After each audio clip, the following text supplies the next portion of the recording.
Bem-vindos ao V de Barbárie.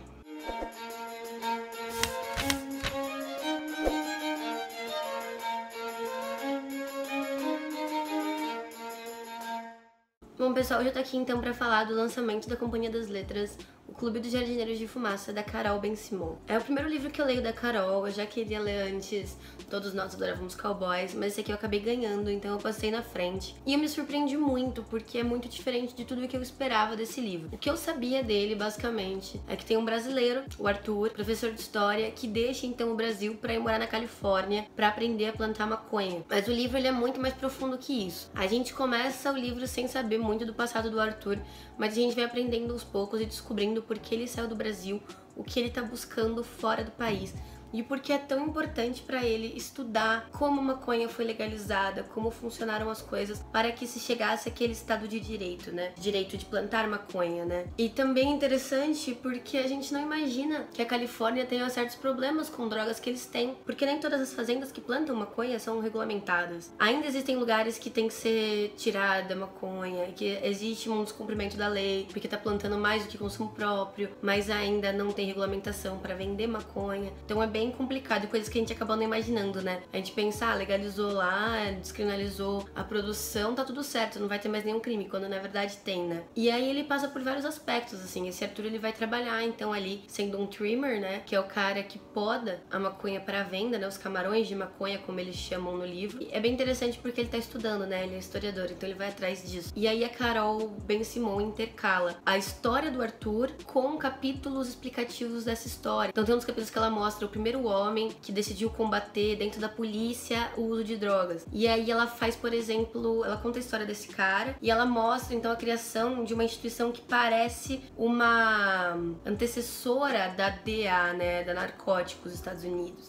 Então isso é muito interessante. Ela também vai falar dos vanguardistas na legalização da maconha. Então o primeiro homem a usar maconha medicinal, como que funcionou e tudo mais.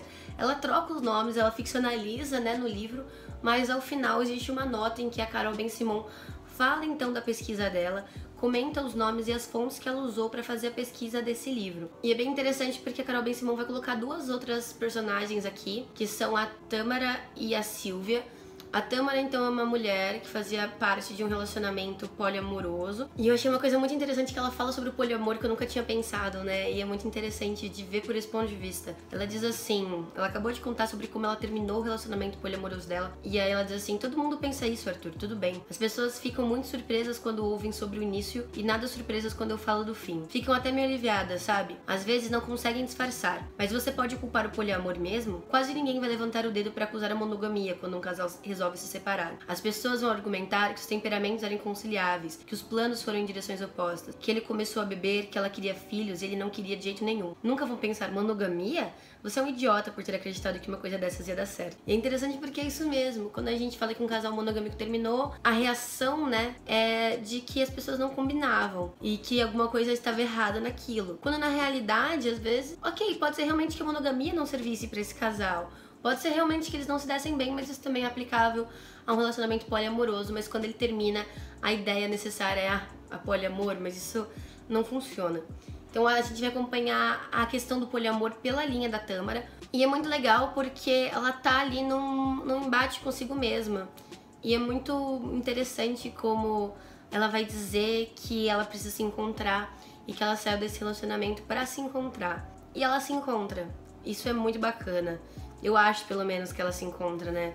Foi a impressão que eu tive. Uma outra linha que tem que é da Silvia, e aí eu vou ler um trecho também, porque a Silvia, ela é uma mulher mais velha, que ela aluga um quarto pro Arthur no Airbnb, né? Que é aquele sistema em que você aluga quartos da sua própria casa para pessoas estranhas, né? Para outras pessoas. E eu achei esse diálogo muito, muito pesado. E eu preciso ler, apesar dele ser um pouco extenso. Eu achei muito bom, muito bem escrito, por sinal. Eu não sei porque as pessoas da minha idade têm que ficar satisfeitas com a ideia de companhia. Ah, o fulano pelo menos é uma companhia, ela imita. Bem, acontece que eu não quero nada disso, nunca quis. Eu quero me sentir apaixonada, como a Melipolã pelo cara da lambreta. Adoro aquele filme. Ou me sentir fisicamente atraída por alguém a ponto de perder o sono. E perder o sono de um jeito bom, e não como é agora. Eu não sei mesmo. Sentir, enfim. Qualquer coisa que pareça mais vida do que morte. Fico me perguntando se esse pelo menos é uma opção que a gente tem, ou se todo mundo vai ter que passar por isso. Como a menopausa, a decadência do corpo. Meu Deus, o que eu tô falando? Vocês não precisam ouvir essas bobagens que às vezes eu penso. Não é bobagem, diz Arthur. De jeito nenhum, concorda Tâmara. Você não está sozinha nisso, Silvia. Arthur está olhando para os olhos de gato na estrada. Parece a indicação de uma saída de emergência que não chega nunca. Eu entendo a sua implicância com o pelo menos, mas você não acha que ele poderia ter algo de positivo, de saudável? Ele diz. É tão pouco ambicioso, Arthur, responde Silvia. Pode ser. Quando as pessoas são crianças, elas querem ser astronautas, detetives, cientistas. E depois elas olham para si mesmas e estão trabalhando em setores de contabilidade e recursos humanos e querendo se matar toda segunda-feira de manhã. O que aconteceu aí? Tâmara enfia o rosto entre os bancos e diz. Vida real. Exato. Eu entendo o que você quer dizer. Ela dirige com uma única mão no volante. A gente vai acumulando histórias amorosas que deram errado, olha pra trás, acha que desperdiçou energia com isso e de repente não quer mais que seja assim. Mas nós estamos guardando energia pra quê? Pra usar onde? Com o quê? Em que ponto da vida? É como guardar dinheiro. E, assim, a escrita da Carol Ben-Simon, ela é muito menos poética do que eu esperava. Não sei porque eu imaginei que ela fosse dar uma poetizada maior nisso. Mas ela escreve de um jeito simples e tão bonito, que, me encantou, sabe? Eu acho que é os assuntos que ela aborda no livro que são muito tocantes. Esse livro aqui eu li numa fase que eu tava com dificuldade de ler, principalmente pelos temas que o livro aborda. E eu peguei 2 vezes ele, assim, li 100, 150 páginas, porque quando você tá disposto emocionalmente a ler esse livro, a entrar nos assuntos que ele quer abordar, ele é maravilhoso, mas ele também é muito pesado. Existe um único ponto que eu queria ressaltar, porque eu não entendi muito bem. Existe aqui um relacionamento do Arthur que é comentado, mas muito en passant. Eu não entendi o porquê desse relacionamento. Eu não entendi porque a Carol Ben-Simon tratou desse jeito. E eu fiquei meio confusa. Eu achei desnecessário, achei que poderia ter sido retirado do livro. Mas também, né, não tem como ser uma obra perfeita, né? A gente sempre acha que falta ou que sobra alguma coisa. Tem uma entrevista muito bacana da Carol Ben-Simon no canal Bom de Ler. Eu vou deixar linkada pra vocês essa entrevista. E também vou deixar linkado um podcast que a Carol Ben-Simon fez para a Companhia das Letras. Eu vou ouvir esse podcast ainda, então talvez eu descubra lá o porquê desse relacionamento, mas eu acho bem pouco provável. O que eu quero dizer é que esse livro é muito bom, eu gostei muito de lê-lo. Sinceramente, é um livro que já começou dando pancada no meu ano, né? Mas eu indico pra todos que tiverem interesse, mesmo que você não se interesse pela questão da maconha em si.